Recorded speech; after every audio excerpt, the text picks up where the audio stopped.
Good morning, everyone, and thank you ever so much for joining what I hope will be a really interesting next 20-30 minutes.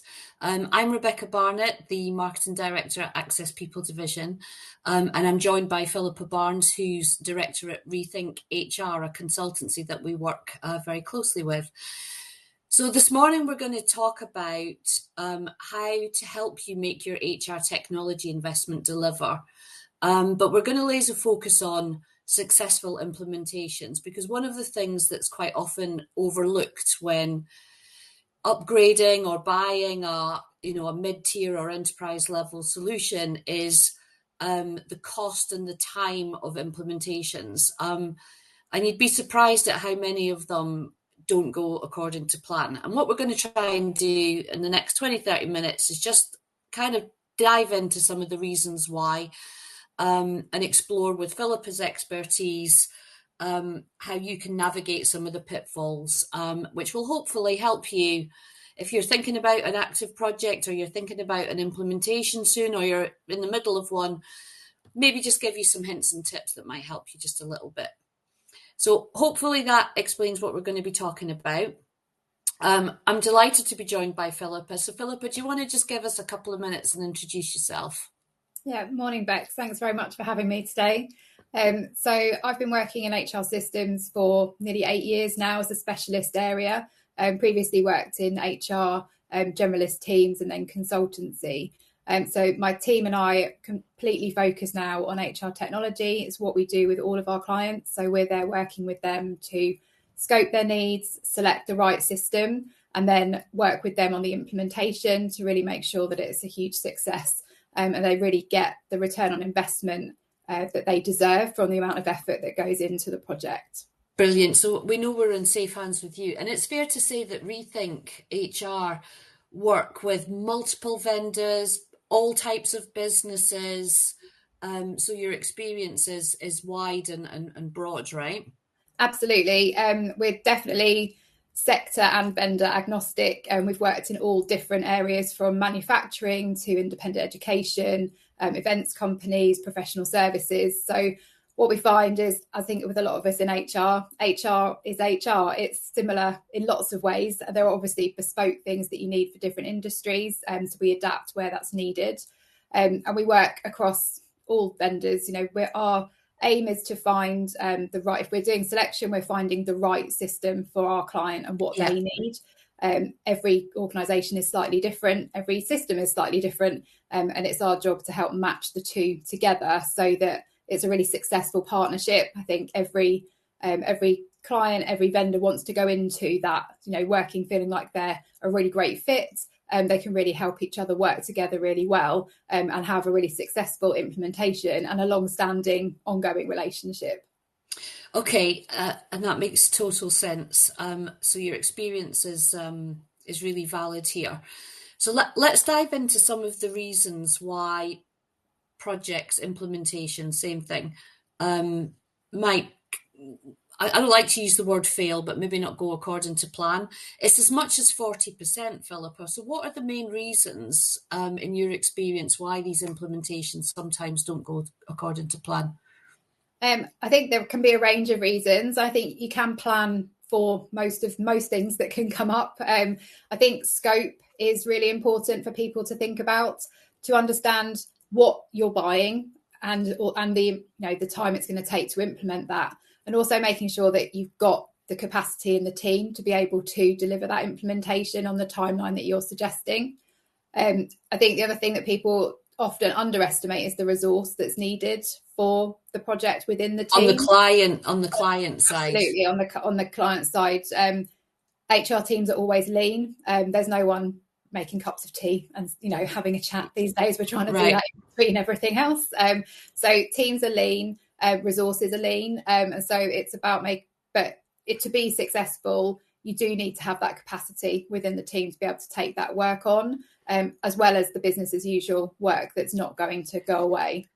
And what would your advice be? Because you can undertake a significant implementation as a sort of side of desk project. It needs attention. So it's not just about resources, but it's also about freeing people up in order to make that successful. So what advice would you give somebody if they're thinking about, oh, how am I going to fit this in on top of everything else that we're doing?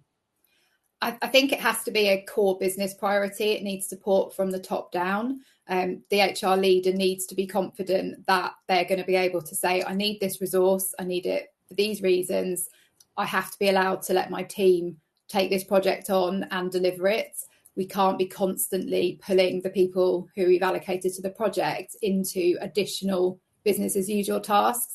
Of course, things happen in HR teams. We all know that, someone important resigns on a Friday afternoon and it's all hands to the deck to deal with that. But it absolutely, as you say, it can't be a side of desk activity. It can't be I'll do that in an hour at the end of the day. Oh, I'll leave that till Friday and then I'll have a look at it, because the project just won't move at the speed that you want, as the customer, or that the vendor is going to be pushing you to. All of these projects have an implementation timeline. Everybody wants to meet that, and the only way to do that is to be able to prioritize it. So I think looking at your resourcing is really important. Being able to consider who in your team is going to be best suited to working on the project. And any tips there, Philippa, in terms of the types of skills or experience that someone might have? Because the team won't just be HR people, there'll be IT and potentially involved as well, right? Absolutely. So there's going to be other stakeholders from the organisation who are involved. You're going to need finance, marketing or comms, IT, but the majority of the work is going to sit in the HR team. So looking at the team you have, it's important to think about who's going to be best suited to this type of work, who enjoys projects, who enjoys doing something from beginning to end, who is good at keeping on track of what's done, what's not done, what's outstanding, what's a risk, who knows when to escalate, who, and is there someone you can authorize to make decisions to a certain point, but then need to escalate after that. Sure. And I think if you have the luxury of being able to consider having additional resource, if it's someone who you're going to bring in for a really long period of time, you want to free up your senior members if you can. This question does come up with clients when we're working with them. They say, look, we can have you, Philippa, as our expert resource on the system doing the project management, but you obviously need people in our team to be able to be focused on this project. What's going to be better, and add, an administrator or somebody more senior? And the answer is always the more senior person, because they can make decisions. They know the organisation, they know the pain points, they have the relationships internally. And that means that things move at a much greater pace than somebody who's more junior, less experienced in their career, perhaps doesn't have those senior level relationships. Sure. Because they don't have the same ability to get traction on the project as a more senior person. Got it. Understood. So still on the topic of why projects might not be successful in terms of what was originally planned. So we've talked quite in depth about the importance of not underestimating the resources that are required and the skills that are required. What are some of the other reasons why 40% of projects are unsuccessful? I think one of the other things that people underestimate is the change management that's required. I think it's important to have front of mind that you're not wanting to recreate your existing processes in the new system. A lot of the time we're going into these projects thinking we've got all of these things that are, they're taking ages. There's multiple steps, really does so-and-so really have to be part of this approval chain in order to get something done. So being able to take the time to review the existing processes, understand why each component part is there. Is it still relevant? Are we still doing this process in this way because 5 years ago it was necessary for this reason, and actually that's fallen away since then? So we're basically saying use the implementation as an opportunity to review how you do things, streamline the business, make it more efficient, question, to your point, question why are we still doing that? That was a 5-year-old process that we implemented, which I think is a really good tip for those that are listening.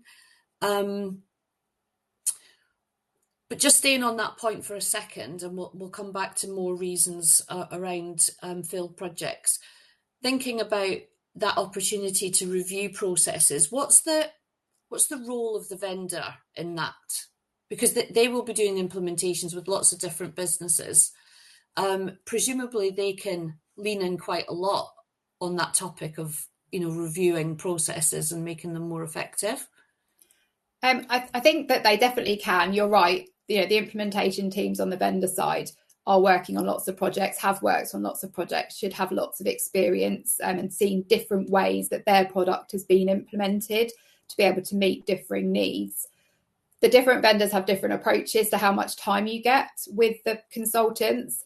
Okay. And I think that it's something to bear in mind when you're looking at your vendors, is to understand the implementation approach that they take. You'll always get some kind of support. You'll always get a project manager on the vendor side. But how much time do you get with the consultancy team to be able to ask questions, to explore different options? Because if it's something that you know that you need to do and you really want to get into understanding every option that a system can give you, you do need enough time with the consultants. Right. To get there. So something for the audience to think about when choosing their vendor and asking questions around that. Absolutely. Yeah. How much time do I get with a consultant? Perfect. How many sessions as well? Because sometimes you get the first session, you're learning what's possible, within the confines of the capabilities of the system. Then you go away and you think about how you're going to implement that. You start doing some testing. You always bring up questions. And it's then how many more opportunities do you get to talk those through with an expert before or how much you're having to find your own way through what's possible on the system. Okay, understood. So we've talked about resources. We've talked about using it as an opportunity to streamline processes and question, not just do a cookie cutter. We do it this way. Stick it in the new system, and you're not really gaining any efficiencies. Absolutely. What are some of the other reasons why projects might not be so successful as originally planned? Budget's got to be one of them, surely. Budget does come up. I think as long as you should go into the project with a good, clear understanding of the costs. You know that you've got the vendor costs. They should be clear with you about what that, especially the year one cost, is always going to have some kind of implementation fee associated with it. I think that's my experience. That's always been clear what you're getting. I think just being really clear that you are getting what you think you've paid for. If there's variation in the level of product that you can have, making sure that everything that you think you're getting is included in what you're purchasing. Because otherwise, I have seen it where, and it's tricky because when you're doing the selection, you're typically seeing multiple vendors and having multiple conversations over a period of time. So being really clear that how you think the product is going to work, how you're going to implement it, that you've got that functionality in what you've purchased. Because otherwise it's always going to be, if it's a additional level of module, it's going to be different costs, customizations and things. Yeah. And would you advise building in like a buffer onto the original budget? It's a bit like doing up your house, right? You have a budget and then you uncover something and you go, oh my God, and it's another, whatever, 10%, 20%. Is it the same with implementations? Would you recommend a percentage buffer? I think so. I think because there's always something that comes out. It's not necessarily an oh my goodness moment. Right. It can be, sometimes it is that, admittedly. I have had projects where we've got started and then, we've investigated the integrations that are with the existing setup, but you get into the project and then someone says, oh, did you know that the current system is doing X, Y, Z? And it's because it's been in place for a while. Somebody's set up an integration. It's feeding information to another system, but it's kind of been forgotten about because it's just continued in the background and no one's really questioned how that system is getting information. So things like that come up. But I think in a more positive spin, there are also things that sometimes come up in the project like, oh, actually, if we're doing this, we could also do this. If we, you can find new integrations, new ways of working. And I think it's great to be able to know that you've got that flexibility. And it's always easier to get that sign off in a really positive, we're having this sign off, we've got this contingency, let's agree it now. It covers us. We shouldn't have any unexpected surprises, rather than mid-project having to go kind of cap in hand, please, can we have this extra money? Because otherwise our project's going to be negatively impacted. And if I was to pin you down on a percentage margin that somebody should build in, what would you recommend? I think 10 to 15% would be adequate for Okay. most eventualities. And like I say, hopefully you won't need even that much, but it's just having that in your back pocket, knowing that it's there for you. You might need a bit of extra authorization to be able to use it, but you're not having to go from scratch saying, we maxed out the budget at this, but now I need more. Okay, understood. So we've covered off kind of resources and not underestimating the time and skills that are required. We've talked about the using an implementation as a really great opportunity to streamline and question why you do things a certain way. We've talked about budget. Time creep, I think, is probably a key one, isn't it, in terms of not underestimating how long these things can take. Is there anything you'd like to dive into on that topic? I think it's just really important to bear in mind how long the project's likely to last. Your vendor will be able to tell you what a typical project plan looks like. Mm-hmm. Realistically, you're looking at 6 months. If you're doing payroll, it's incredibly difficult to do it in less than 6 months, because you want to have some kind of parallel run to be able to make sure everyone is going to get paid right at the end of it. Even without payroll, typically the projects are running at that kind of duration to be able to get to the initial rollout. So have a look at how that fits with the other key events in your business. If you've got a huge compensation event that's happening that every year takes your whole team out for 3, 4, 5 weeks, plan around that. You have that luxury at the beginning. The vendors will always be flexible in the project plan if you can highlight upfront, and they can help you to plan it. Say, right, how far can we get between now and then? What's the best way to organize this? Yeah, pick up after. Yeah, do we bring things forward? Is there something that would take, it's a 3-week element of the project. Let's bring that forward. That will then finish neatly when we need to start the compensation event. We know we'll be finished with that by this date. Then let's plan the next set of sessions in for after that. It's the only way to kind of help manage the resource within your team to be able to.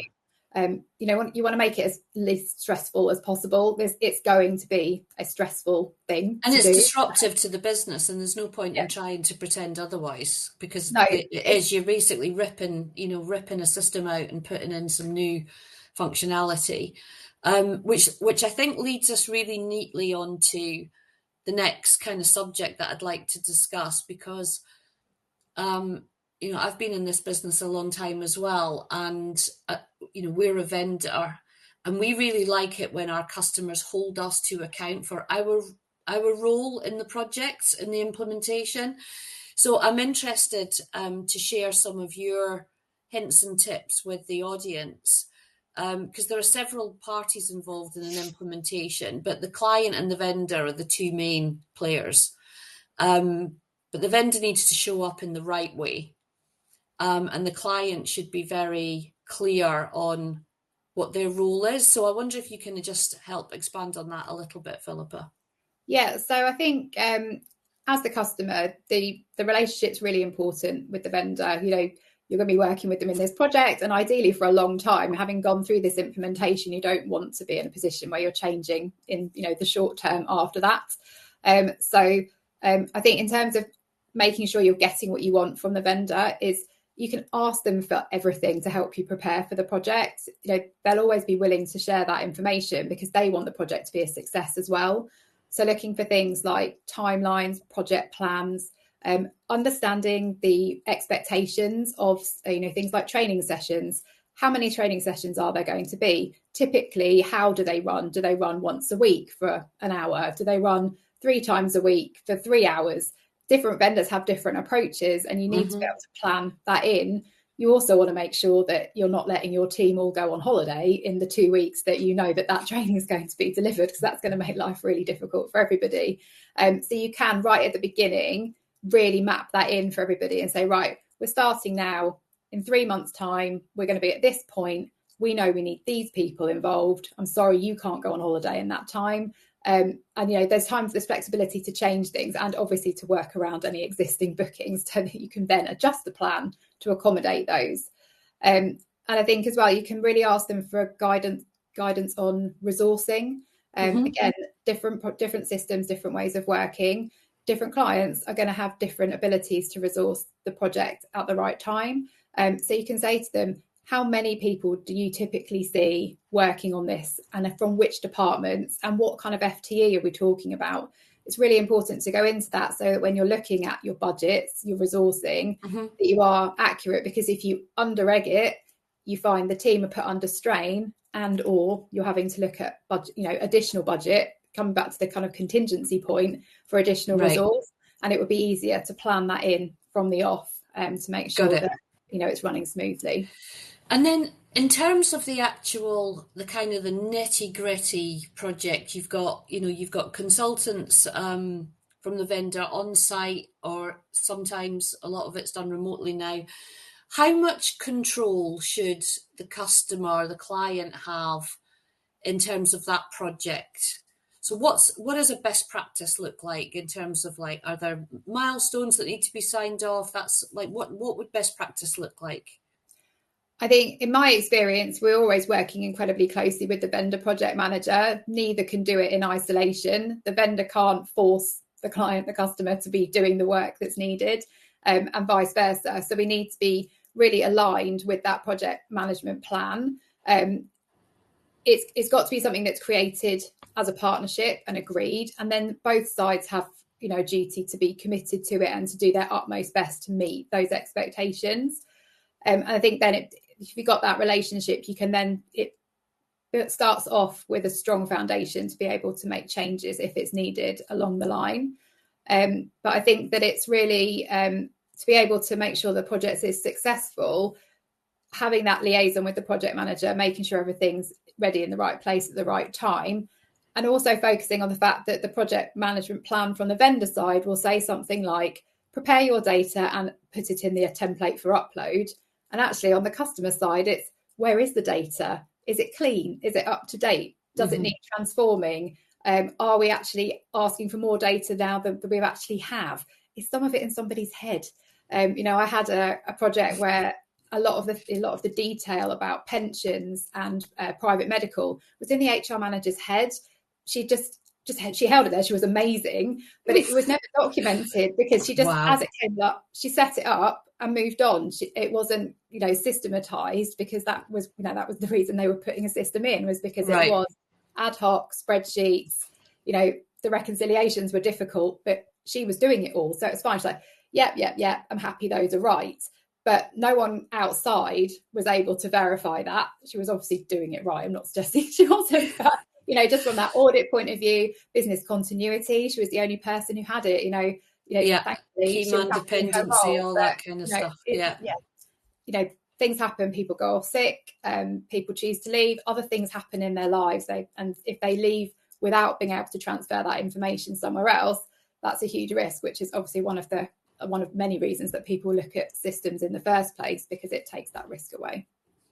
So if we just stay with the vendor accountability for a second, so having a really good collaboration and partnership right from the off, a clear scope as to what the project is, building that relationship with the project manager,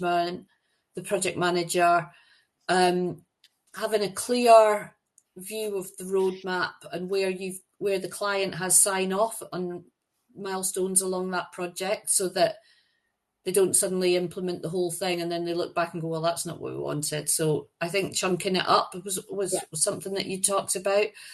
What about, so we've talked a lot about the project, some of the reasons they go off track, the role of the vendor, but this is all about just getting it live. There's an awful lot more beyond the go live that I think we need to explore. So again, you touched on training and enablement, but do you want to just paint a bit of a picture, Philippa, of what should a client expect beyond the go live day? So I think one of the key things we see people not really anticipating how much work is required is in the training and the rollout. The project plan says go live date, roll out to your employees. Brilliant, and that is what we're going to do. 2 lines. but unfortunately, people don't just magically know it's going to happen. They don't magically know how to log in, how to use the system. A I think you definitely need to be telegraphing that change is coming. I've had one client who started, we started the project, and within about 6 weeks we were having our first town hall to announce that, they'd already announced that it was going to be coming. We'd started talking about what we were expecting from the project, sharing information, starting to talk about some of the things that we knew were going to change, the ways they were capturing their time and attendance information, for example. So just really having that communication, and really building in time to the project plan for building the training resources. There are loads of great tools now. It makes life so much easier. You're not there trying to screenshot and type with these things anymore. You can get tools that follow your clicks as you go around the screen. They build the user guides for you. You can get versions that will do a voiceover for you. You can pick the voice that's reading your voiceover. You can have the transcript, the captions. You can have stills. You can have video. You can blur out information that you don't want to see. So you can be using your live system with real data in it to do these guides, but they can automatically blur out names and salaries and things like that. So they are generic enough for everyone to use.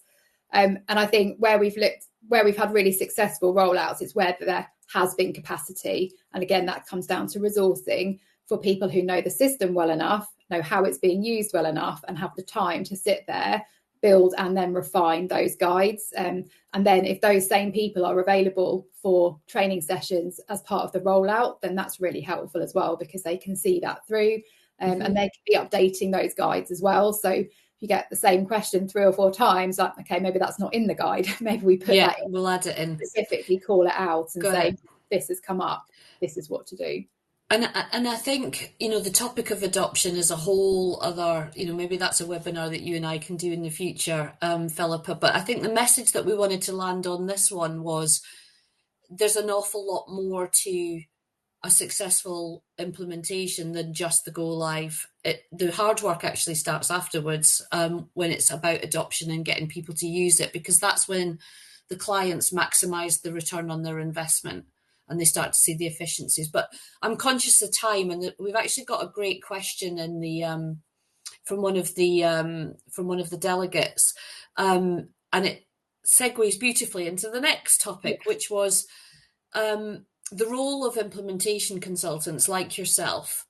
And the way I would describe it is quite often, Philippa, ReThink HR, other consultants are the bridge between the vendor tech teams and the HR stakeholders. So the question that we've got in the chat is really interesting, which is, we are limited on budget, but we also know that the team is lean and busy. So we want to consider consultancy support. How would we position this to try and secure sign-off, which I think is a great question. Yeah, it is a great question, because it is an additional thing to think about in the budget, is that resource. I think what consultants can bring is a knowledge of how these projects work. We've all done it before, which, HR teams, if you're in-house, you typically might go through this once, maybe twice in a career, unless you're seeking it out. It's not an everyday occurrence in an HR team. So what you're getting is that knowledge and confidence of having run a project like this before, being able to, if you work with someone who's already worked with your chosen product, then they already know a lot about the product, so they're not there learning the system as they go. That being said, we've worked on plenty of projects where we haven't worked with a system before, but because we have worked with other systems, we understand what we're looking for, and we're very quick to be able to pick that up. And in our heads, we're like, okay, right, I've seen how that another system works similarly. I understand where this one is going.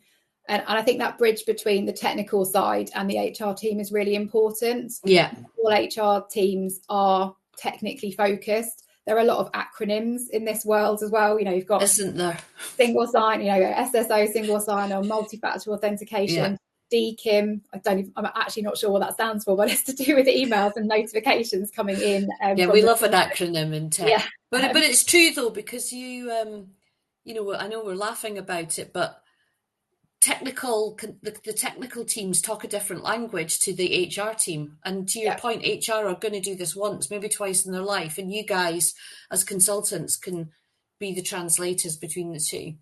Yeah, and I often come off technical calls with my clients, and they look at me and they're like, okay, so we tried. What does I've that made some mean? notes, but what did that mean? Like, why is this important? And so, yeah, being able to then take it back a step, explain it, understand that, you know, put it into the real world explanation. We're there as an extension of their team. So we really get to know the business, we get to know the team, we get to know the ways of working, their priorities. And that really helps us to be able to translate it into a real example, to say, okay, so you mentioned the other day, this happened and that happened, and this is how that relates to that technical conversation that we've just had.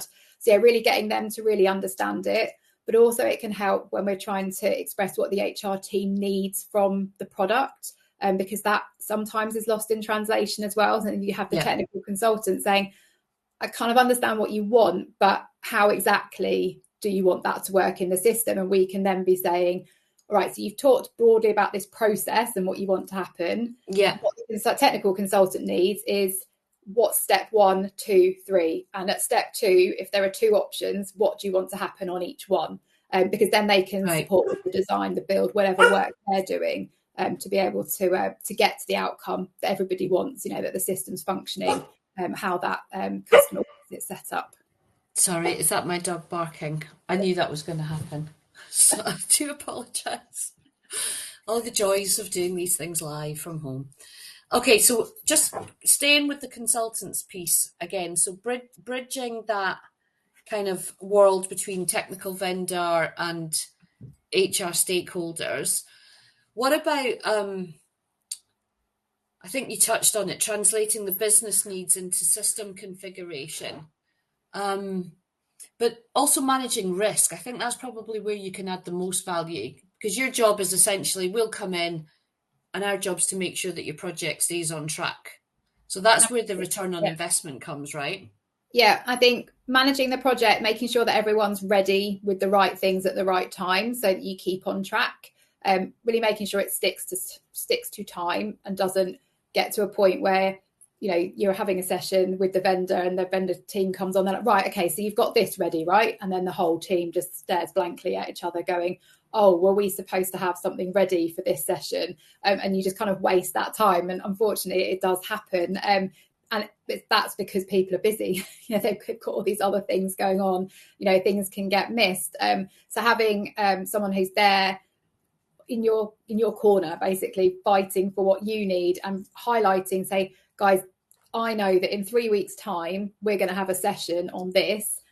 From the conversations we've had so far, we've got some decisions to make. We need to talk as a team. We need to decide what we want. Then you're going to have to go and get sign off for that because it's a change.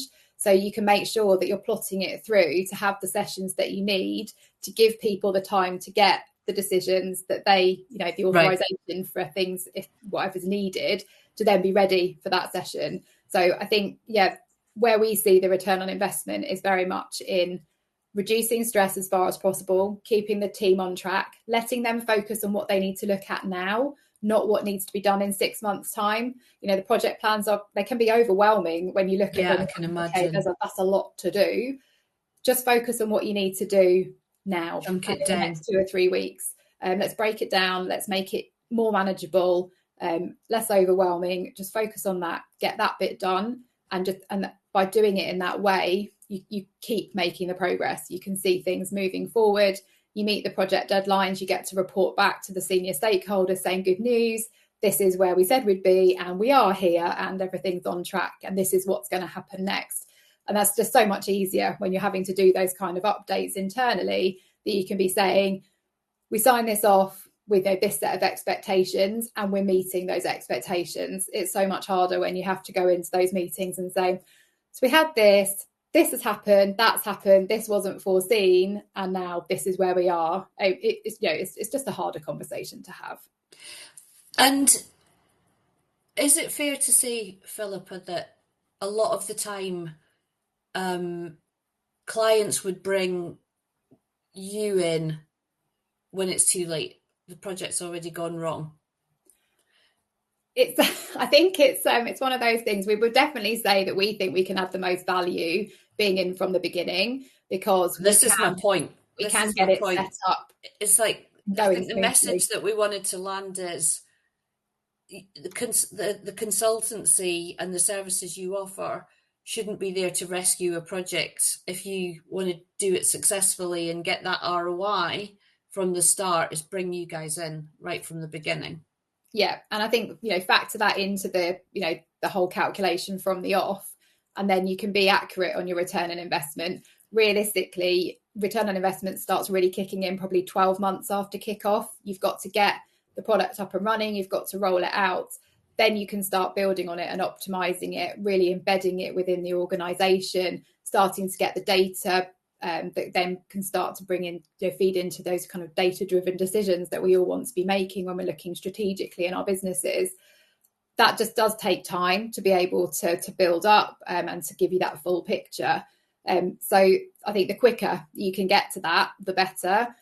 To get 6 months into a project and then find that you're not rolling out as you're anticipating, but you're actually quite, a way behind that, it's just not ideal for anybody. It can be a bit demoralizing. It's hard to keep the momentum and the positivity about the project.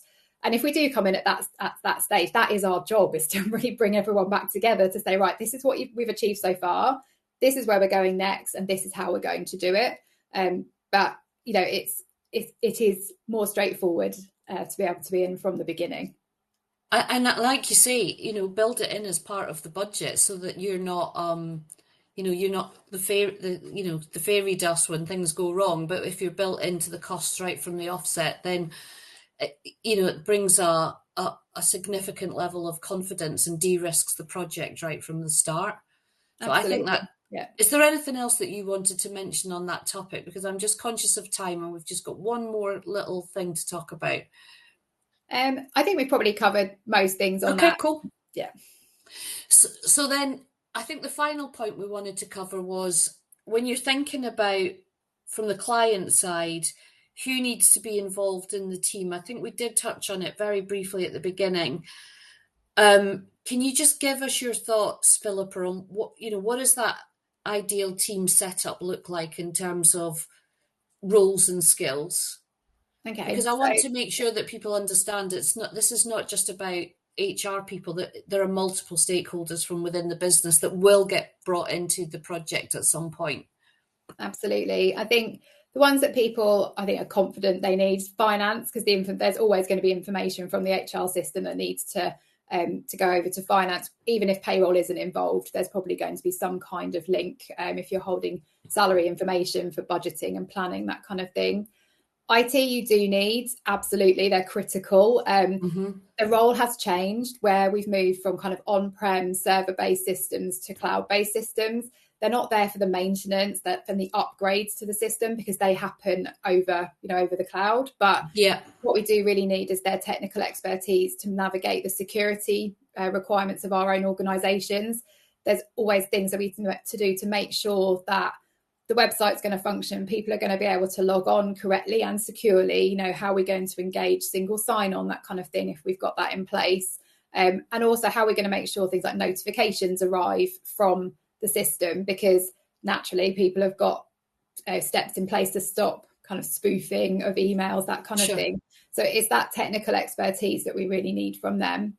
Additionally, you would want to be liaising with marketing or internal comms for things like brand guidelines, colours, logos, all of that information.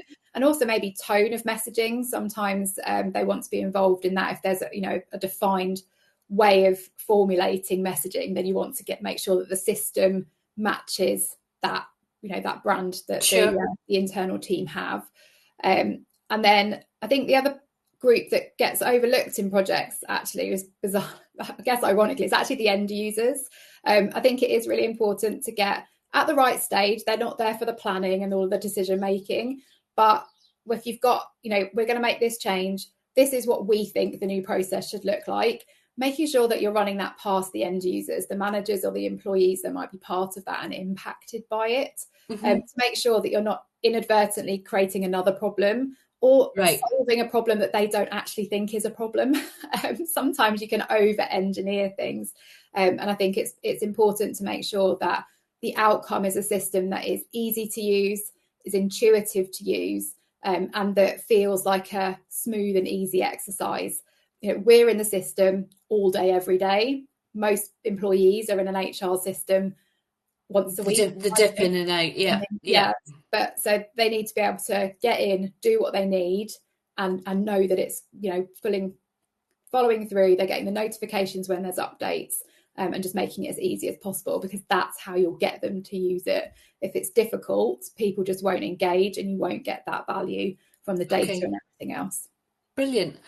Well, look, we've covered a lot of ground and we've gone well over half an hour. It's been super interesting. So just to kind of cover off what we've discussed. So we talked about why projects go, you know, off piste, some of the pitfalls. We've talked about the role of the vendor in the projects and how to make sure that they're clear on holding them to account for their role. We've talked about when is the right time and why you should bring in consultants like yourselves. And we've talked a little bit about not underestimating who else should be involved in the project from an internal perspective. Before we kind of close up, Philippa, was there anything else that you might want to share or mention? I think we've covered a great deal. I think for me, it's kind of looking at the different areas that we can think about to make sure we're adding value. So I think that, you know, I don't want anyone to go away from this thinking, oh, I'm even more overwhelmed than I was to start with. It's very much about thinking it through methodically, planning. You can't overplan for something like this. Making sure that you're kind of thinking about every output, every permutation, and giving yourself the best chance for success by being realistic with your expectations for yourself, your team, and your stakeholders.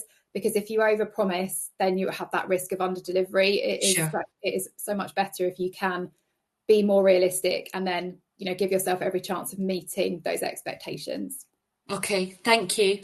And I guess the final message would be, if anybody would like further help, either from the Access Group with your solution, or if you'd like to hear from ReThink HR because you're in a project or you need help with a project, there should be a little poll on the screen now. Just tick whichever one may or may not apply to you, and we'll be in touch with you in the next couple of days. And with that, Philippa, a massive thank you, right? Big topic. We didn't, you know, we'll do another one on adoption post live. I hope that's been useful. I've learned a lot. I hope the audience have too. And thank you very much for joining us, and hopefully see you on our next webinar. Take care, everyone. Bye-bye. Bye, everyone.